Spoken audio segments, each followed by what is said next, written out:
আলাইকুম। আজকের এই ভিডিওতে জানিয়ে দিব সৌদি সরকারের পক্ষ থেকে রমজান মাসে ব্যাংক খোলার নির্দিষ্ট একটি টাইম ঘোষণা করা হয়েছে। সেই সাথে যারা অ্যাপ্লিকেশনের মাধ্যমে যেরকম মোবাইল পে আছে, এসটিসি পে আছে, ওয়েস্টার্ন ইউনিয়ন আছে, তারপরে ব্রাক আছে, টিকমো আছে, এরকম অনেকগুলো অ্যাপ্লিকেশন আছে যে অ্যাপ্লিকেশনের মাধ্যমে আমাদের প্রবাসীরা বাংলাদেশ, পাকিস্তান, ইন্ডিয়াতে টাকা পাঠান। তো সেই অ্যাপ্লিকেশনের জন্য নির্দিষ্ট একটি টাইম দিয়ে দিয়েছে। সেই সাথে সৌদি আরব ব্যাংকগুলো 6 দিনের জন্য বন্ধ থাকবে সেই বিষয়ে ঘোষণা দেওয়া হয়েছে। আজকের ভিডিওতে সেই তথ্যগুলো জানাবো। তার আগে এই মুহূর্তে আপনি আমার স্ক্রিনে দেখতে পাচ্ছেন যেখানে সৌদি আরবের সৌদিকরণের যে আইনটি যেটা প্রতিনিয়ত চলতেছে, যারা ইঞ্জিনিয়ার সেক্টরে আছেন, অনেক সেক্টর আছে ইঞ্জিনিয়ারের মধ্যে, অনেকগুলো ক্যাটাগরি আছে ইঞ্জিনিয়ারের মধ্যে।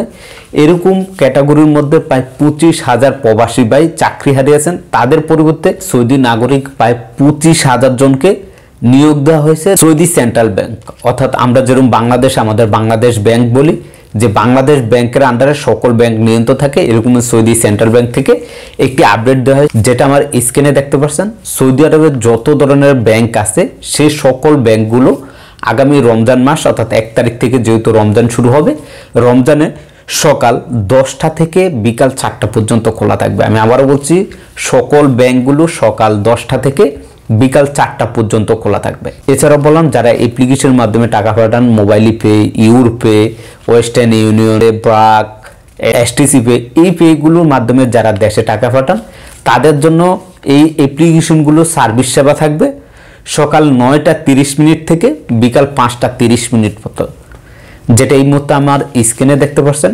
সকাল 9টা 30 মিনিট থেকে বিকাল 5টা 30 মিনিট পর্যন্ত এই ব্যাংক সার্ভিসের অ্যাপ্লিকেশনগুলো আছে, সেই সার্ভিসগুলো আপনাদেরকে প্রদান করা হবে।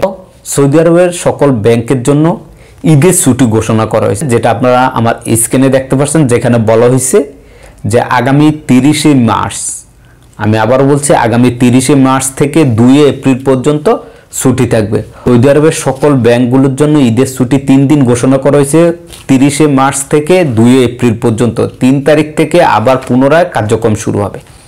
তো এই ছিল আজকের ভিডিওটি বেশি বেশি করে শেয়ার করবেন।